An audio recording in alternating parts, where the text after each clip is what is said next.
자, 여러분 안녕하십니까? 오늘은 심화과정 도시 및 주거환경 정비법 이걸 들어가도록 하죠.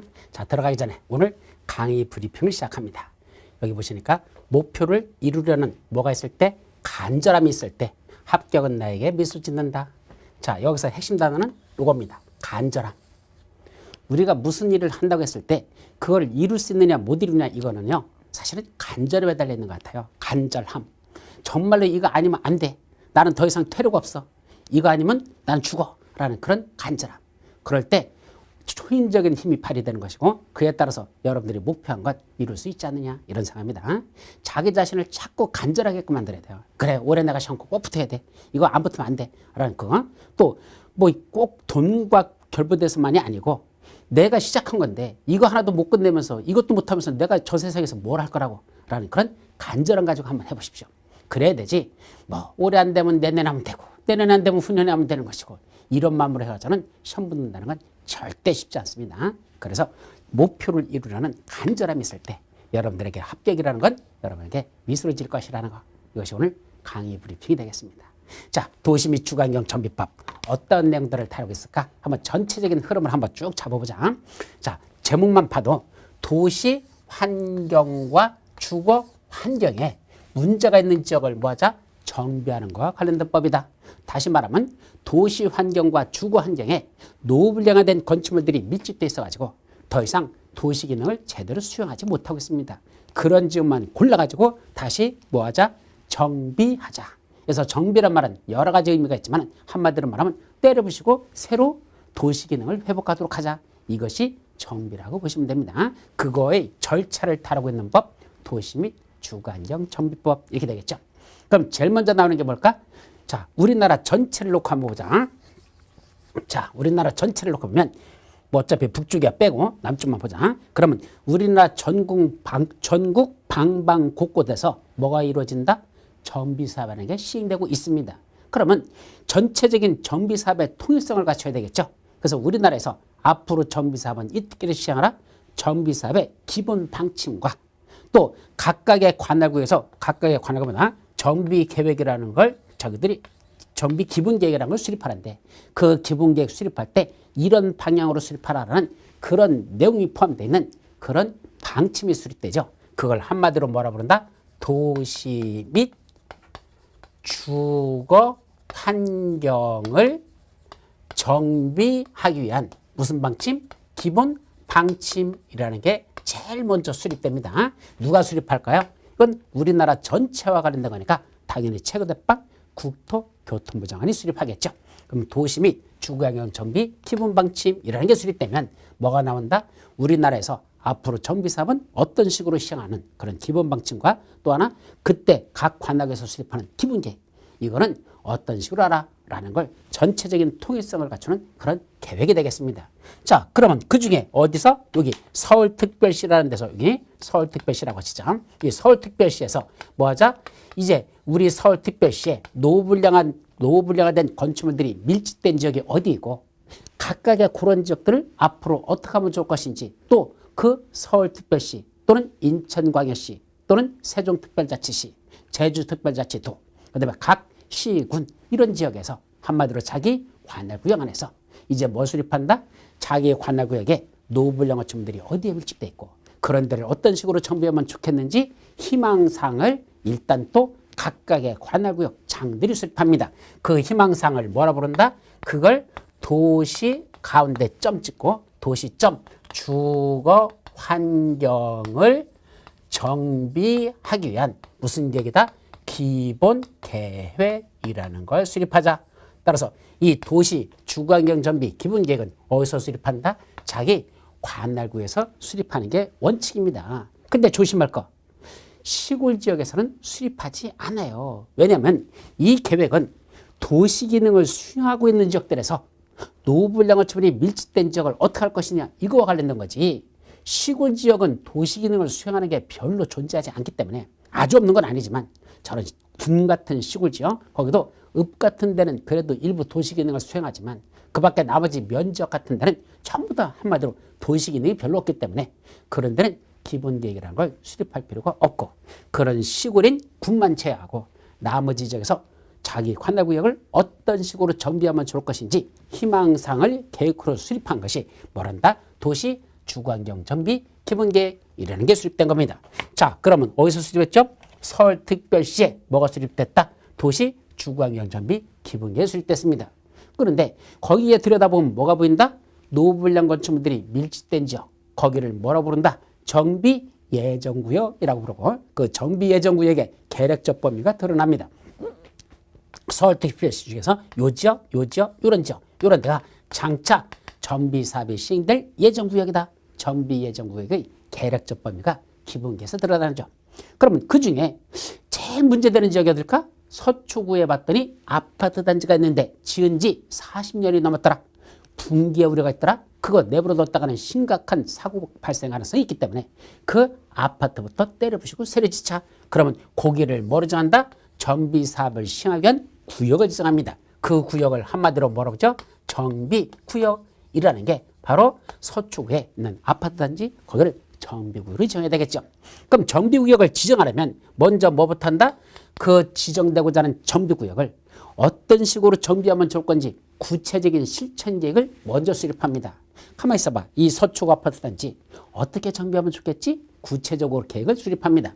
아까 기본 계획은 서울특별시 전체를 어떤 식으로 하면 좋겠는지 희망사항을 계획으로 수립한 것이고, 이때 정비계획이라는 걸 수립하는데, 이 정비계획은 그 정비구역으로 지정하고자 하는 지역의 구체적으로 어떻게 정비하면 좋을 건지 구체적인 실천 계획이 됩니다. 그래서 이 정비계획은 바로 아파트 단지, 거기서 이걸 수립한 거죠.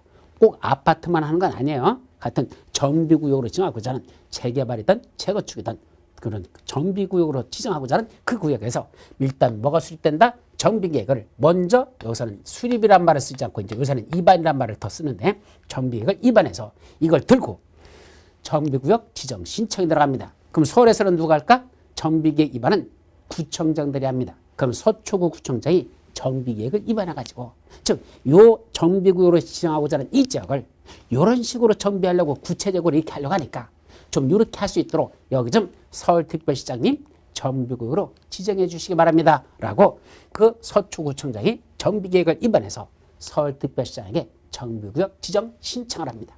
그럼 서울특별시장이 그 정비계획을 들여다보고, 아, 이런 식으로 정비하려고 한다고? 괜찮네. 알았어. 너희들 그렇게 사업 시행할 수 있도록 내가 정비구역을 지정해 주마. 서울특별시장이 정비구역을 지정합니다. 그럼 이제 지정된 정비구역 안에서 그 아파트 단지 안에서 이제 뭐죠? 정비 사업을 시행하자. 이제 이렇게 들어갈 거야. 그래서 정비구역이 지정됐죠? 그럼 그때부터 뭐 하자? 정비 사업을 시행하자. 이렇게 넘어가죠. 그러면 정비 사업을 시행하려면 제일 먼저 보는 게 뭘까요? 누가 사업을 시행하지? 사업 시행자를 보는 게 원칙입니다. 근데 잠깐, 사업을 시행하는 방법에 따라서 시행자들이 달라져요, 여기는. 그래서 먼저 뭘 본다? 사업 시행 방법에는 어떤 것들이 있다냐? 그걸 먼저 사업 시행 방법을 먼저 살펴보고, 그 다음에 뭐 한단다? 사업 시행자가 누군지, 그 다음에 사업 시행자를 살펴보자 이겁니다. 그래서 먼저 사업 시행 방법에는 어떤 방법들이 있는지, 그 안에서 사업을 시행하는 건 누가 하는지 사업 시행자를 살펴봅니다. 그럼 사업 시행자가 정해지면 사업 시행자가 할 일이 뭘까요? 사업을 시행하기 위한 구체적인 계획을 또 수립합니다. 이때 사업 시행자가 사업을 시행하기 위한 구체적인 계획을 여기서는 뭐라고 부를까? 우리 도시개발부에서 뭐라고 했죠? 실시계획이라고 했었는데, 여기도 실시계획일까? 아닙니다. 여기는 명칭을 그렇게 쓰지 않고 사업을 시행하기 위한 계획이다. 말 그대로예요. 그냥 사업 시행 계획을 수립해서 가지고 와서 뭐 받는다? 인가를 받는다. 뭐 사업 시행 계획 인가라는 걸 받는 것. 그러면 구체적으로 이렇게 사업을 시행했다는 사업 시행 계획 인가를 받았으면 이제 뭐 하면 되죠? 인가 받은 대로 사업에 들어가면 되죠. 그런데 항상 구체적인 계획이 나왔다고 해서 바로 들어가는 게 아니고 사업 시행을 위한 필요한 몇 가지 조치들이 있습니다. 그 다음에 할 일이 뭐다? 사업 시행을 위한 몇 가지 필요한 조치들이 있더라. 사업 시행을 위한 몇 가지 필요한 조치들을 먼저 하는 것. 이게 먼저죠. 자, 그렇게 놓고 나서 이제 뭐죠? 본격적인 사업으로 들어갑니다. 그럼 첫 번째 할 일이 뭘까? 이제 저까지는 내부적인 단계에서 진행된 거고, 이제는 밖으로 드러나기 시작해. 자, 여러분, 요번에 여기서 우리가 사업 시행 계획 인가를 받아서 이런 식으로 사업을 시행하려고 하는데, 이게 마음에 들으시면 뭐 하셔요? 여러분들 분양 신청하십시오 라고 여기서 뭘 받는다? 분양 신청을 받는다는 얘기입니다. 그럼 그 내용을 보고 야 이거 괜찮겠다. 여기서 사업 시간에 내가 동참해도 좋겠다 하는 토지 등 소유자들은 분양 신청을 할 것이고 내용을 봤더니 별로 마음에 안 들어. 아이씨 나 그냥 돈 받고 떠날래요. 하는 분들은 분양 신청을 하지 않을 겁니다. 그럼 분양 신청 안 들어온 사람들은 돈 주고 떠나보내고 분양 신청 들어온 사람들에게만 어떤 식으로 만들어 줄 건지 구체적인 또 실천 계획을 수립합니다. 분양 신청 들어온 분들에게 이런 식으로 만들어줄게라는 구체적인 실천 계획이 만들어지는데 그 구체적인 실천 계획을 뭐라 부른다? 바로 관리 처분 계획이라는 게 수립된다는 것. 관리 처분 계획을 수립해서 이걸 들고 인가받으러 간다 이렇게 돼 있죠. 그럼 사업 시행자가 분양 신청 들어온 사람들을 대상으로 지금 있는 이 낡아빠진 노블령 건축물들을 철거하고 여기다 이런 식으로 짓겠다라는 구체적인 계획을 수립해서 분양 신청 들어오게 이런 식으로 만들어 줄 겁니다라는 그 계획이 무슨 계획? 관리 처분 계획을 수립합니다. 그걸 들고 시장군수 등에게 가져가서 다시 또 인가 신청을 합니다. 이렇게 만들어 드리려고 하는데 이렇게 해도 괜찮을까요? 시장군수님? 하고서 물어보라는 얘기입니다. 시장군수 등에게 이걸 물어봅니다. 그랬더니 시장군수 등이 내용 검토해보고 괜찮아. 그러면 관리처분 계획 인가를 내주고 그 사실을 공부해야 고시합니다. 그걸 공부에다 고시하는 걸 뭐란다? 관리처분 계획 인가고시라고 하죠. 그럼 관리처분 계획 인가고시가 났으면 이제 그 다음에 할 일이 뭡니까? 자, 종전했던 건축물들 철거하고 새로 이렇게 지어도 좋다라고 인가 났으니까 이제 할 일은 뭐죠? 종전의 건축물들 뭐 해야 됩니까? 철거해야 새로 지을 거 아닙니까? 그 바로 기존 건축물, 바로 기존 건축물들에 대해서 뭐들 한다? 철거에 들어간다. 기존 건축물 철거라는 걸 합니다. 자, 그럼 기존 건축물 철거했고 근데 뭐죠? 부셨으니까 새로 쳐야 되죠. 관리처분 계획 인가받은 내용대로 새로 짓습니다. 그걸 뭐라고 하죠? 흔히 시공이라고 합니다. 근데 공사하는 구체적인 건 이 법에서는 다루지 않아요. 알아서 하라는 얘기입니다. 시공하랍니다.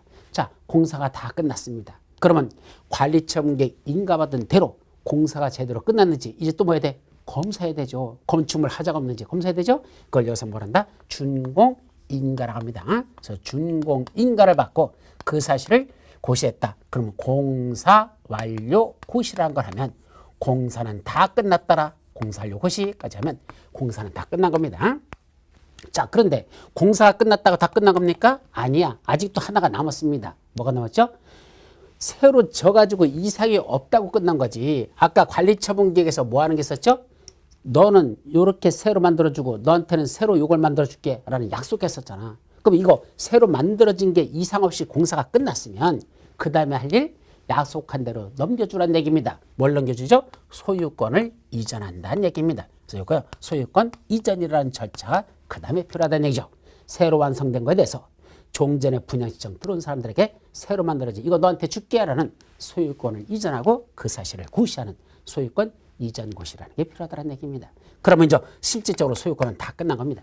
근데 아직 등기부 정리가 안 돼 있죠. 옛날엔 노블령된 건축물로 그냥 돼 있지 새로 진 새 건물로 안 돼 있으니까 등기부 정리해야 되겠죠. 그래서 그건 소유권 등기라는 게 이루어지고 소유권 등기가 이루어지고 그 다음에 뭐 한다?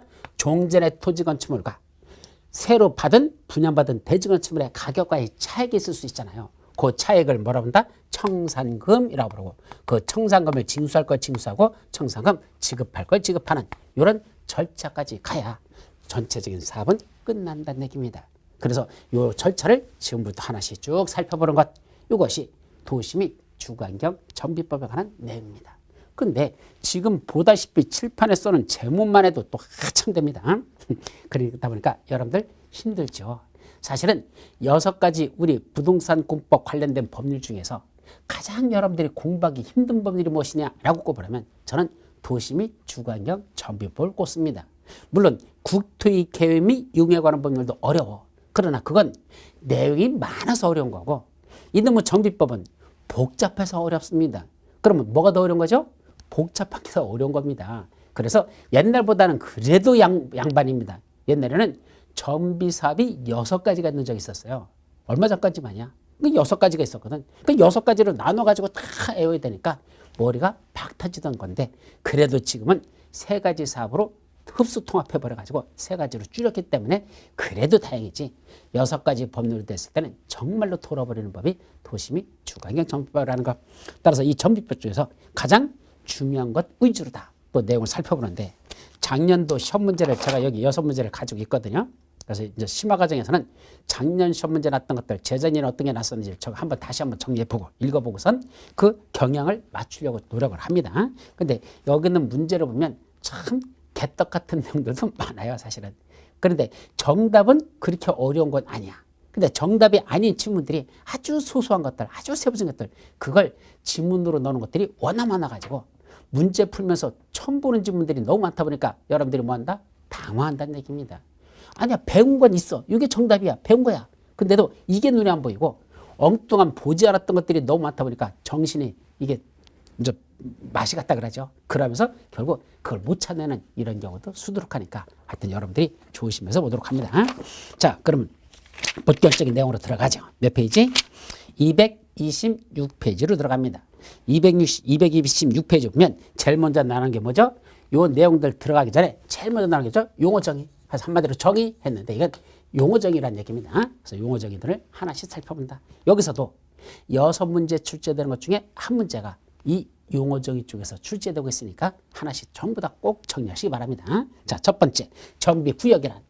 정비구역이 뭐죠? 정비사업을 계획적으로 시행하기 위해서 지정 고시된 구역을 말한다. 예, 정비사업을 시행하기 위해서 지정 고시된 구역. 그게 정비구역이라는 얘기입니다. 그럼 정비사업에는 몇 가지가 있을까? 그 밑에 보시니까 3가지가 나오죠. 주거환경 개선사업, 재개발사업, 재건축사업 이렇게 3가지가 있다. 그중에 주거환경 개선사업은 2가지를 묶어서 주거환경 개선사업이라고 부릅니다. 첫째는 뭐죠? 거기 도시 저소득 주민이 집단으로 거주하고 있는 지역으로서 정비기반시설이 극히 열악하고 노후불량 건축물이 과도하게 밀집한 지역을 뭐한단다? 지역의 주거환경을 개선하는 사업. 이게 원래는 그게 주거환경 개선 사업이에요. 근데 그것만 있는 게 아니라 또 하나가 추가됐죠. 어떤 사업? 단독주택 및 다세대주택이 밀집한 지역에서 정비기반시설과 공동이용시설이 확충을 통하여 주거환경을 보전, 정비, 개량하는 사업. 이것도 주거환경 개선 사업이다. 하고 해서 주거환경 개선은 크게 2가지입니다. 자, 한마디로 첫 번째는 쉽게 말하면 노후불량 건축물이 참 밀집되어 있는 저런 산동네에다가 거기 보니까 정비기반시설 같은 게 개판이거든. 그러니까 그런 정비기반시설이 극히 열악하고 노후불량 건축물들이 밀집되어 있는 상당히 밀집되어 있다는 지역이요. 그런 지역에서 주거환경을 개선하기 위해서 시행되거나 아니면 단독주택 및 다세대 주택이 밀집한 지역에다가 정비기반시설하고 공동이용시설을 새로 더 만들어주는 것, 그런 확충을 통하여 그런 주거환경을 보전, 정비, 개량하는 사업 2가지. 반면에 재개발 사업도 사실 2가지입니다. 정비기반시설이 열악하고 노후불량 건축물이 밀집한 지역에서 주거환경을 개선하는 사업도 재개발 사업이고 하나 더 있어요. 바로 상업지역, 공업지역 등에서 상업지역과 공업지역 등에서 뭐를 위해서? 도시기능의 회복 및 상권 활성화 등을 위하여 뭐한다? 도시환경을 개선하기 위한 사업. 이 2가지를 재개발 사업을 하자. 반면에 재건축 사업은 하나인데 정비기반시설은 뭐하다? 양호하다. 이게 시험 문제 잘 나죠. 그래서 재건축 사업은 정비기반시설이 열악하진 않아. 양호하나 노후불량 건축물에 해당하는 공동주택이 밀집한 지역에서 주거환경을 개선하기 위해서 시행되는 사업. 요거를 재건축 사업을 한단다. 그래서 용어 정의는 첫째 정확하게 하나씩 반드시 외우셔야 되고, 자, 3번째 노후불량 건축물이라는 개념이 나오죠. 왜 노후불량 건축물의 개념이 중요하냐? 노후불량 건축물이 일정 규모 이상 되는 지역에서만 정비사업을 시행할 수 있습니다. 다시 말하면 새 건물들이 많은 지역에서는 정비사업이라는 게 시행되지 않고 노후불량 건축물이 밀집된 지역에서 정비사업이 시행된답니다. 그러다 보니까 노후불량 건축물이 그럼 조례 같은 걸 찾아보면 주로 어느 정도 되냐? 보통은 3분의 2 이상입니다. 약간씩 차이는 있지만 노후불량 건축물이 만약에 3채 건물이 있다면 3채 중에 1채는 뭐야 된다? 적어도 아니 2채는 적어도 노후불량 건축물에 들어가야 된다. 3채가 있다면 그중에 2채, 그게 3분의 2잖아요. 이게 노후불량 건축물이 돼야 비로소 정비사업이 시행된답니다. 따라서 하나하나 건축물마다 이게 노후다 아니다 노후다 아니다 이거 판정을 해야 되거든요. 그러다 보니까 노후불량 건축물이라는 개념이 있어야 그게 비추어 이건 노후 건축물이다 아니다 라는 걸 판단하겠죠. 그래서 개념이 들어있다. 그중에 1번 건축물이 훼손되거나 일부가 멸실되어 붕괴 그 밖에 안전사고의 우려가 있는 건축물들. 이거는 별도로 애울 게 아니고 한번 읽어보면 누가 봐도 이런 게 노블령 건축물이다 라는 건 상식적으로 할 수 있는 거지 암기해서 푸는 거 아닙니다. 1번은. 근데 외워야 되는 건 몇 번이죠? 바로 3번 동그라미의 맨 밑에 가나다 중에서 다번입니다. 다번.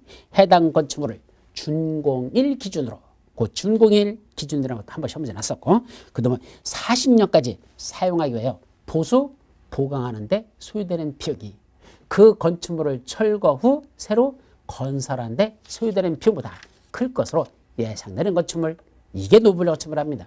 자, 건물을 새로 졌습니다. 아까 뭐였죠? 준공검사 받았습니다. 준공했습니다. 근데 그로부터 몇 년 동안? 40년 동안 보수 보강하는 데 소요되는 비용을 산출했단다. 이게 무슨 말이죠? 건물 잘못 졌다는 얘기입니다. 잘못 져가지고 거기다 새로 보수비, 수리비로 다 처벌했더니 얼마나 된단다? 때려부시고 새로 질 것보다 더 들어가겠다는 얘기입니다. 몇 년 동안? 40년 동안 보수 보강할 비용이 새로 건설한 데 소요되는 비용보다 클 거로 예상되면 그 보수 보강 하자는 얘기야. 차라리 빨리 얼른 때려부시고 새로 짓는 게 낫다는 얘기야.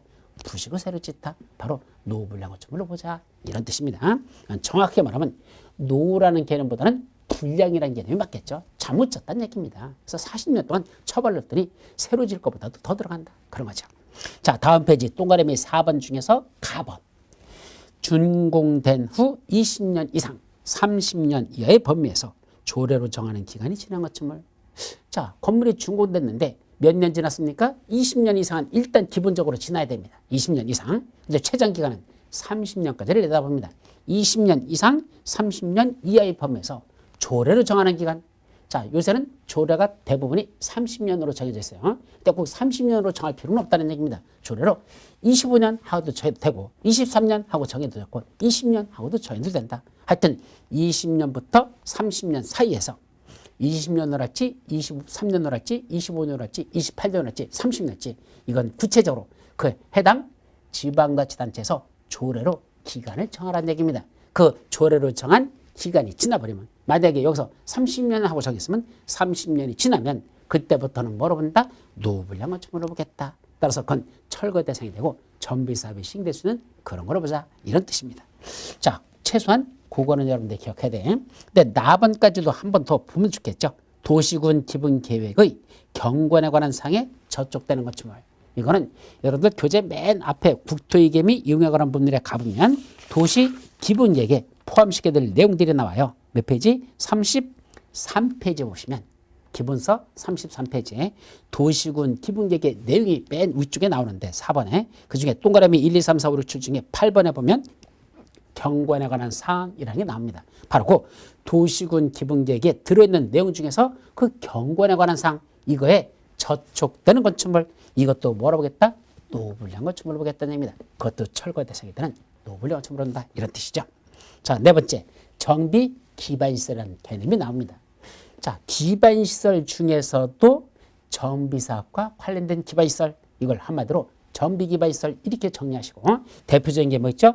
첫 번째 줄에 도로, 상하수도, 공원, 공용주차장, 공동구 이런 것들은 정비기반시설에 속하는 것들입니다. 그런데 그 밖에 밑에 녹지, 하천, 공공공지, 광장 등등 이런 것들도 정비기반시설의 종류에 들어간다. 요새는 시험 문제가 위에 있는 도로, 상하수도, 공원, 공용주차장, 공동구만 나는 게 아니고 그 밑에 박스 속에 들어있는 그것도 최근에 시험 문제 출제되고 있으니까 조심해서 보시기 바랍니다. 반면에 작년에 시험 문제 났던 건 5번 공동이용시설이 시험 문제 났었습니다. 근데 공동이용시설에 들어가는 게 뭐죠?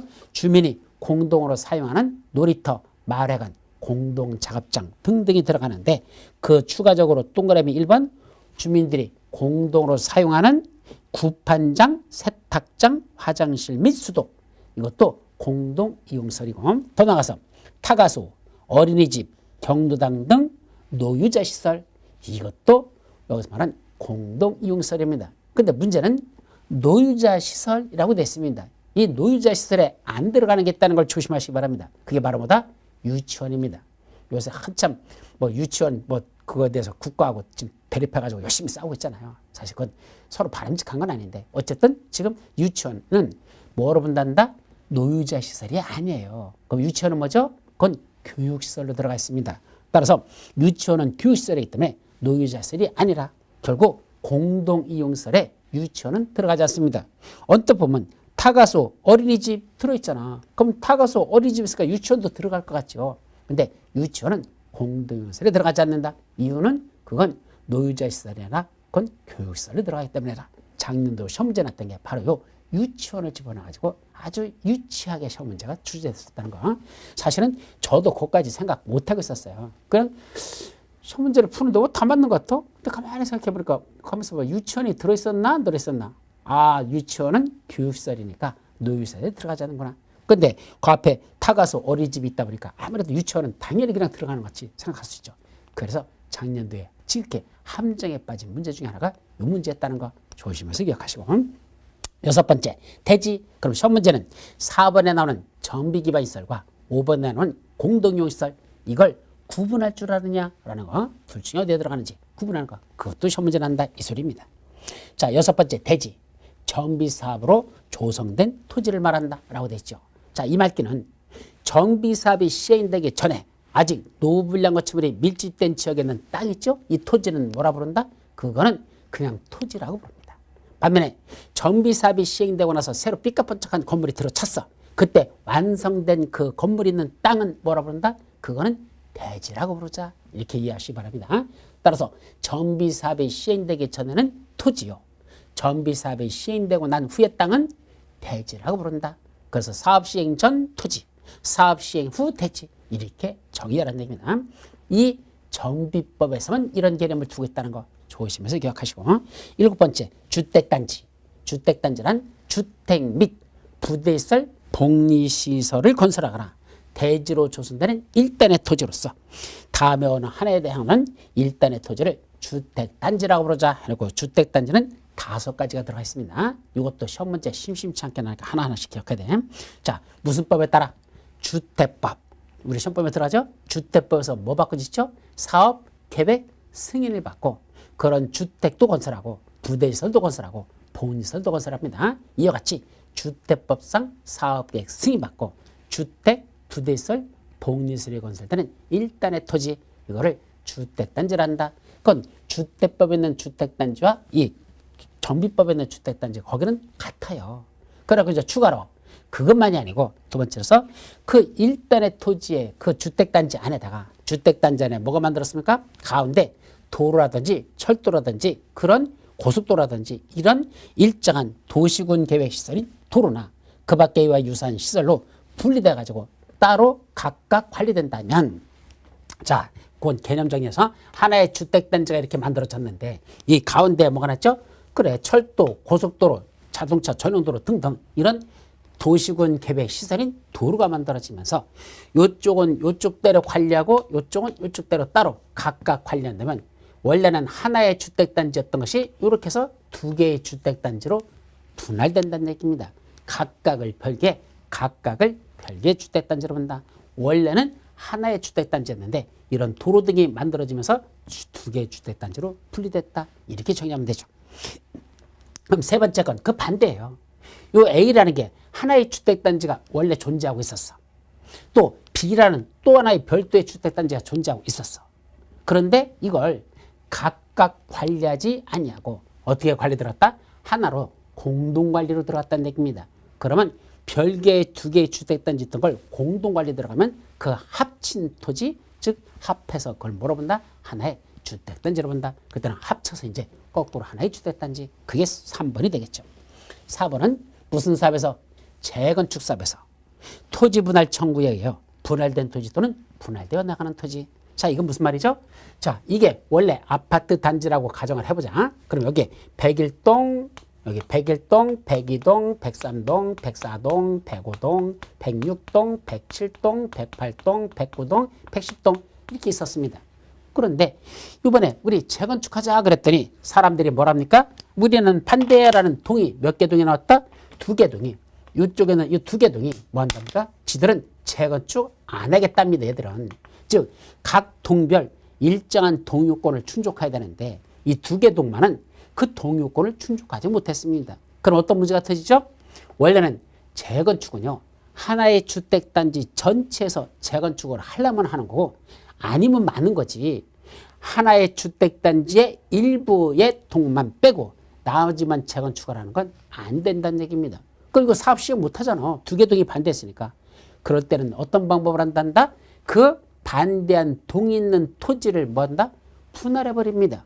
이걸 여기서 말하는 거기서 말하는 토지 분할 청구란 말이 그거야. 그래서 하나의 주택단지 안에 일부 재건축을 반대하는 동들이 있어가지고 얘들 때문에 재건축을 못할 것 같으면 그때는 요 반대하는 두 개 동만 토지를 분할해 주시오. 그리고 나머지 8개 동은 동의했으니까 자기들끼리 가겠다는 얘기입니다. 그때 분할돼 나가는 토지와 나머지 분할된 토지, 2개 동 분할돼 나가는 토지, 8개 동 분할된 토지 각각 뭐로 본다? 별개의 주택단지로 본다. 따라서 요 8개 동은 지들끼리 동의했으니까 그게 별개의 주택단지가 됐으니까 이제 그게 하나의 주택단지죠.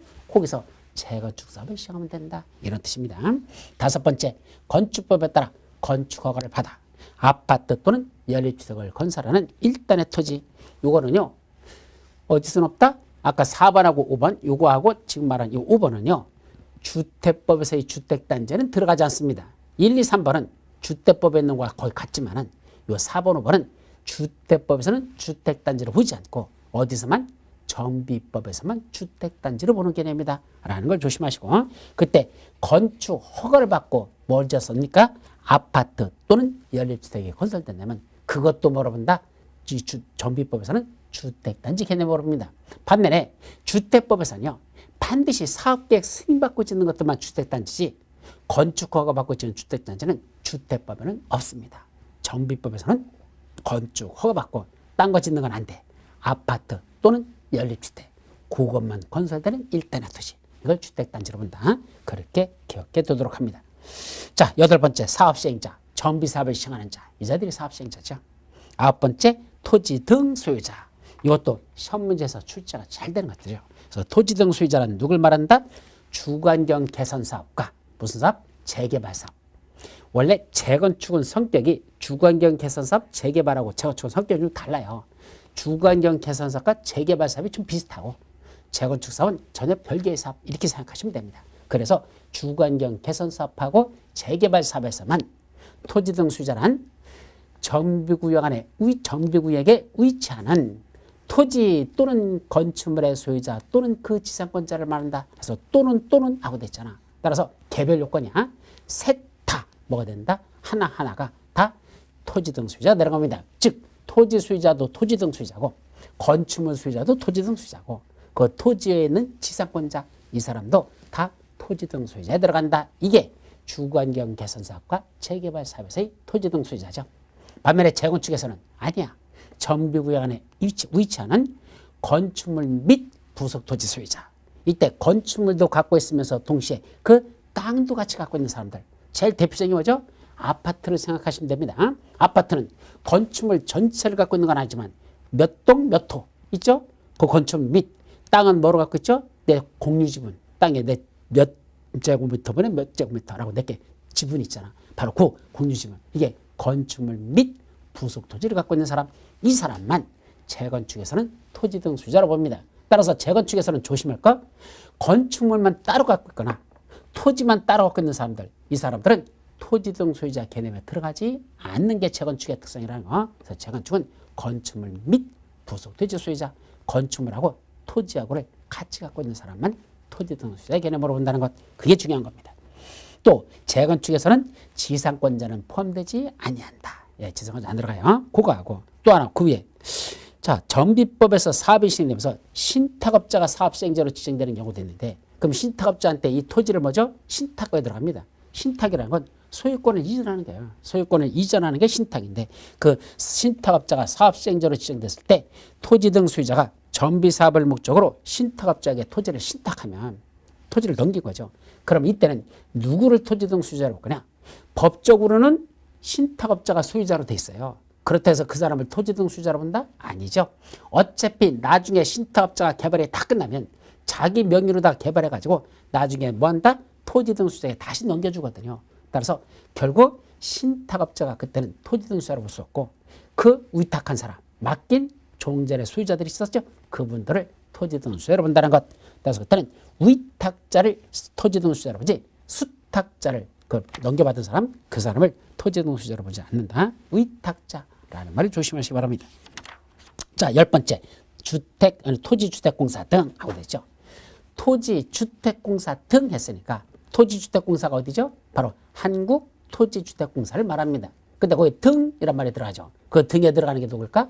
맨날 같이 다니는 사람 있잖아. 바로 지방공사를 말합니다. 따라서 한국토지주택공사 플러스 지방공사를 합치면 토지주택공사 등이라 부른다. 등자. 마지막 정관 등이라는 개념이 나오죠. 그래서 정관이 뭘까? 여기는 조합이 작성한 규칙, 이걸 정관이라고 보시기 바랍니다. 그래서 도시개발법하고 도시 및 주거환경 정비법에서만 조합이 작성하는 규칙을 뭐라 부른다? 그걸 정관이라고 한단다. 이렇게 이해하시면 되고, 그때 사업 시행자인 토지 등 소유자가 자치적으로 사업을 시행해서 작성한 규칙은 그건 규약이란다. 요거는 재개발 사업에서만 좀 이따 나와요. 사업 시행자에서 재개발 사업을 시행할 때만 토지 등 소유자가 20인 미만밖에 안 되면 그때는 그 토지 등 소유자가 직접 사업을 시행할 수 있습니다. 그럼 그 20인 미만인 토지 등 소유자들이 작성한 규칙이 있는데 자기들은 이 안에서 야 우리 이렇게 사업 시행할까? 그러자. 자기들이 만들어 놓은 하나의 규칙이 있는데 그걸 뭐라 부른다? 규약이라 한단다. 그게 규약. 자, 세 번째 특시, 특도, 시장군수, 자치구청장 이 사람들을 묶어서 여기서는 뭐라 부른다? 시장군수 등이라고 표현합니다.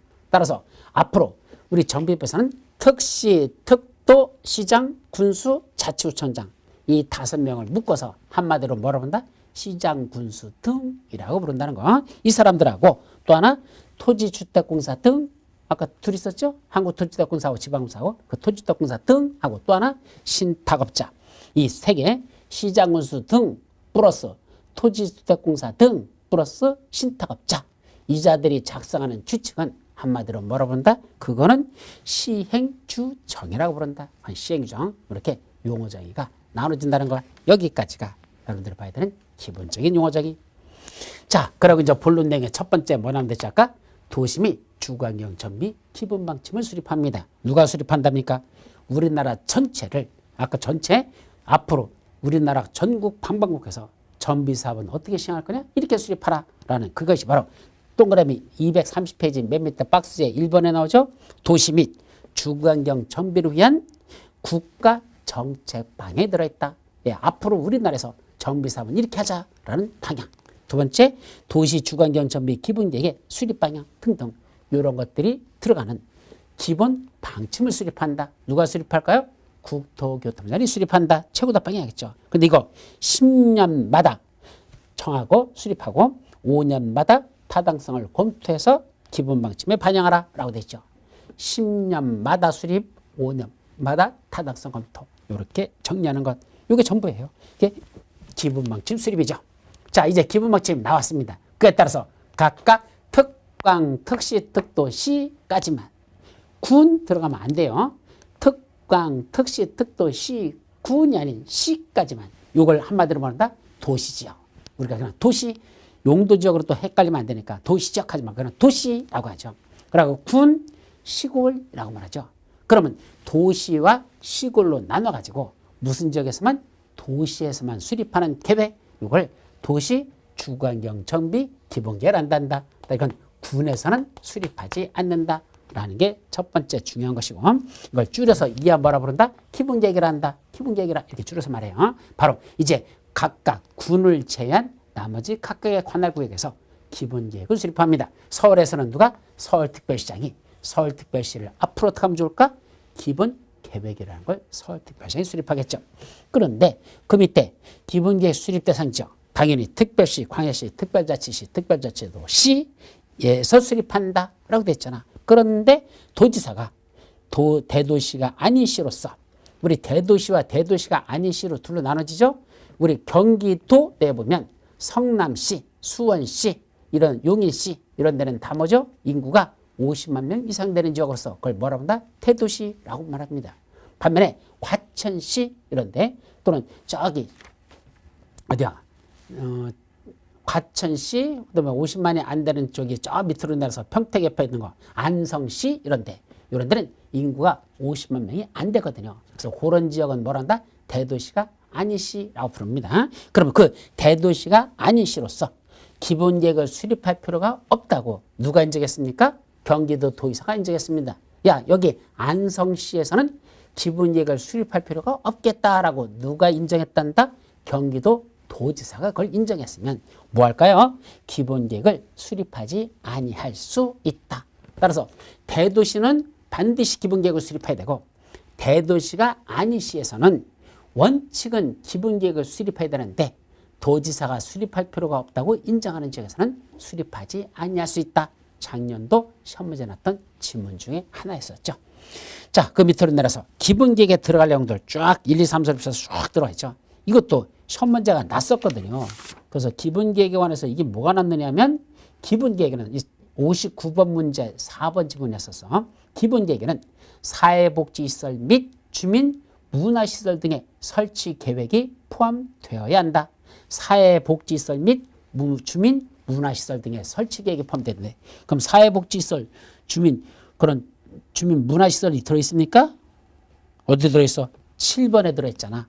그러면 기본계획에 어떤 내용이 들어있는지 거기 지금 몇 가지죠? 12가지가 쫙 써있는데 그중에 7번째 나오는 사회복지시설 및 주민 문화시설 등의 설치계획 이걸 외우라는 소리면 이거 하나만 외우면 괜찮은데 7번께 나올런지 누가 합니까? 결국 12개를 다 외우는데 여러분들을 너무 과대평가하고 있는 거죠.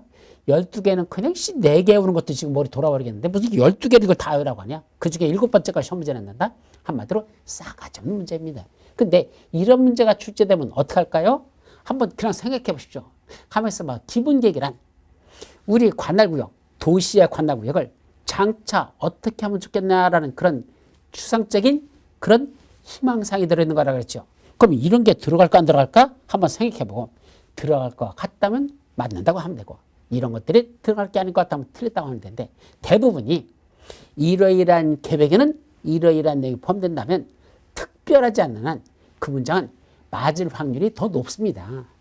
이제 시험 문제를 풀다 보니까 이제 뭘 푼다? 확률을 푸는 수밖에 없어요. 왜? 어떻게 이 12가지를 다 외웁니까? 이것만 외우면 되냐? 아니거든요. 기본계획만 외울 게 아니고 정비계획에 들어갈 내용도 있고 여기 사업시행계획서에 들어갈 내용도 있고요. 사업시행계획서에 들어갈 내용, 그 다음에 관리처분계획에 들어갈 내용도 있거든. 여기 나오는 계획만 해도 기본계획, 정비계획, 사업시행계획서, 관리처분계획 거기에 들어갈 내용들이 쫙 줄줄이 사탕으로 엮여 있는데 그것들을 다 외운다고? 정비법 하나만 시험 보냐? 공법이? 그러다 보니까 무슨 계획에 무슨 내용이 들어가느냐 이걸 외운다는 게 거의 불가능해요. 너무 많아서. 중요한 것들 아니면 굳이 외울 필요가 없다는 얘기입니다. 그래서 시험 문제에서 이러이러한 계획에는 이러이러한 내용이 포함된다라고 나오면 일단은 뭐라고 하자? 맞는 문장으로 생각하고 넘어가는 게 낫지. 그게 진짜 들어간지 이거 스트레스 받을 필요 없습니다. 못 외우는 거예요. 이런 걸 시험 문제 내는 놈이 싸가지가 없는 놈이지. 그거 어떻게 외웁니까 이걸. 아셨죠? 그러니까 이런 12가지 중에 이러이러한 내용이 포함된다라고 날 수도 있죠. 근데 그래서 아까 나온 그 4번의 질문이 나더니 근데 최근에 났던 건 몇 번이더냐? 바로 9번하고 10번. 바로 기본계획에 들어가는 내용 중에서 9번하고 10번 정비구로 지정할 예정이고요. 그럼 정비구로 지정할 예정의 구역이 바로 뭐죠? 정비예정구역이고 그 정비예정구역의 계획적 범위 서울특별시에 장차 정비구로 지정될 지역이 요 지역이 정비구로 지정될 정비예정구역이다 라는 그 예정구역의 계획적 범위가 기본계획 안에 들어간다는 얘기입니다.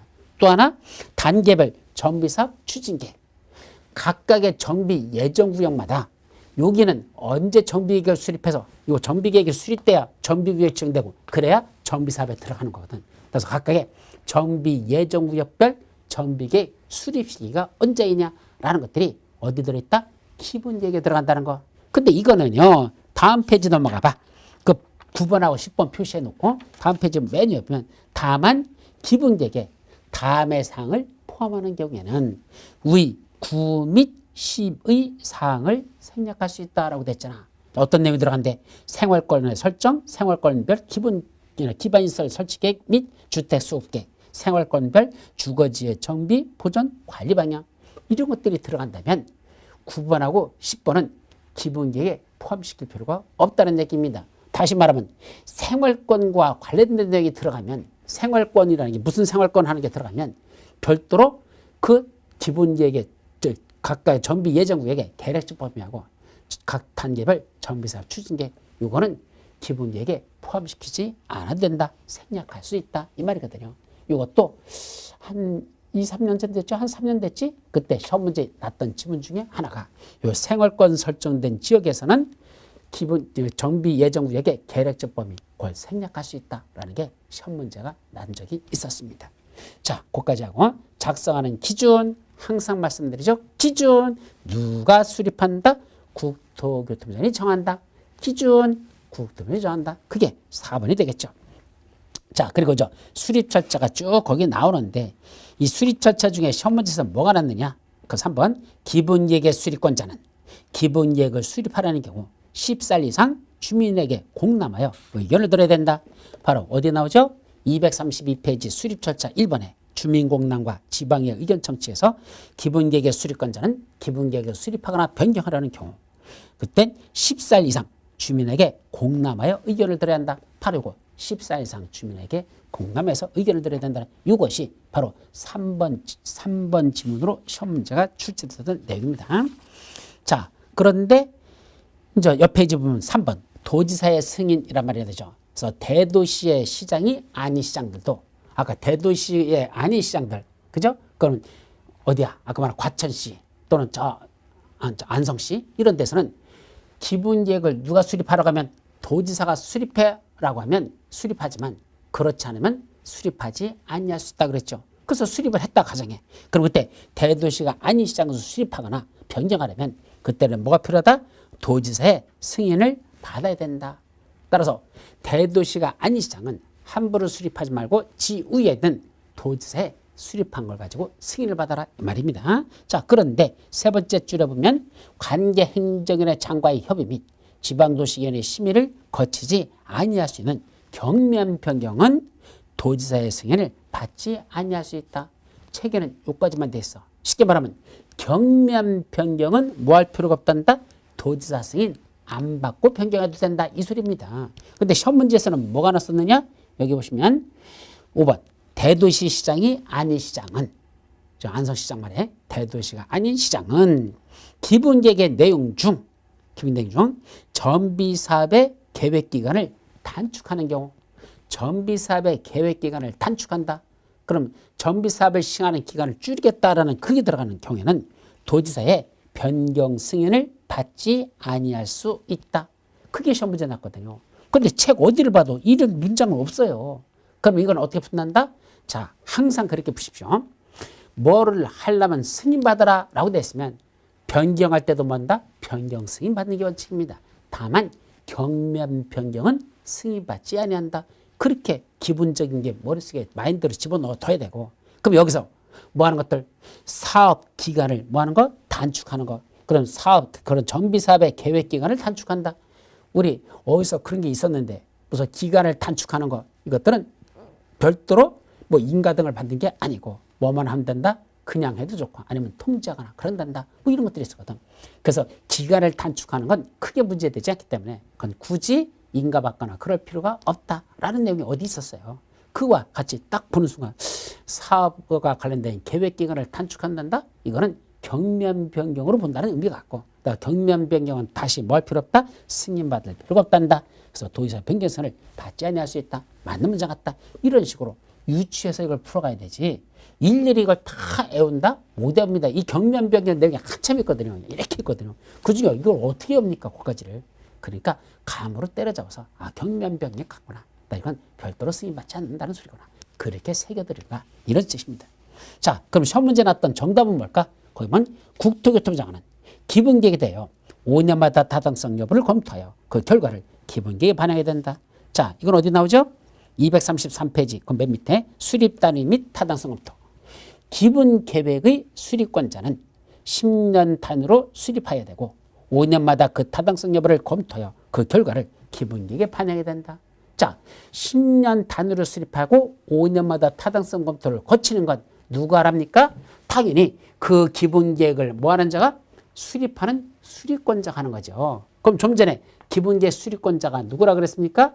군수를 뺀 나머지 관할구역의 장들, 바로 특광, 특시, 특도, 시장, 이 5명입니다. 근데 여기는 생뚱맞게 누구라 그랬죠? 국토교통부 장관은 이 주체를 그렇게 써놨습니다. 따라서 기본계획을 수립하는 건 국토교통부 장관이 하는 거 아니라는 거. 그러니까 틀린 문장이죠. 근데 이게 정답을 찾을 때 눈에 안 보입니다. 왜 안 보이는지 아십니까? 주체를 갖다가 맨 앞에 국토교통부 장관은 하고 써놓으면요, 사람 심리가 이상하게 돼서 시험 문제 풀 때는 이거는 맞는 문장으로 생각해요. 뭐뭐는 하고 시작됐어. 그럼 이걸 틀렸다고 검증하는 게 아니라 이건 맞는 거로 생각하고 그 뒤에서 이제 나오는 내용에서 틀린 걸 찾으려고 하는 게 일반적인 시험 문제를 풀 때 사람들의 심리 상태라는 걸 조심하시기 바랍니다. 따라서 누구는 하고 나오는데 이거부터가 맞느냐 틀리냐는 검증, 그 주체를 검증하려야 되는데 그 주체는 맞는 걸 전제로 놓고 나머지를 풀려고 한다니까. 그래서 틀려버린다는 얘기입니다. 그래서 이건 틀린 문장이다. 국토교통부장이 기본계획 갖다 지가 5년마다 탄성업하는 게 아니고 수립권자들이 한단다. 기본계획 수립권자는 특광, 특시, 특도, 시장이다. 그렇게 여러분들이 정리하는 것 아셨죠? 그게 시험 문제 출제된 내용입니다. 여기가 관련돼서. 자, 이제 다음 페이지 235페이지 가보면 뭐가 나오죠? 이제 기본계획이 수립됐습니다. 그럼 서울특별시에 문제 있는 지역들이 다 드러났어. 서울특별시가 이걸 수립해놨잖아. 이제 그 중에 가장 문제되는 데가 어디다? 서초구 아파트 단지가 있는데 그 아파트가 붕괴 우려가 있다 그랬죠? 그럼 거기다가 뭘 위반한다? 정비계획을 위반해서 뭘 지정하고? 정비구역을 지정하고. 그래서 이제 정비사업으로 들어가자. 정비계획 위반 및 정비구역 지정부터는 우리 다음 시간에 살펴보도록 합니다. 쉬었다 하시죠.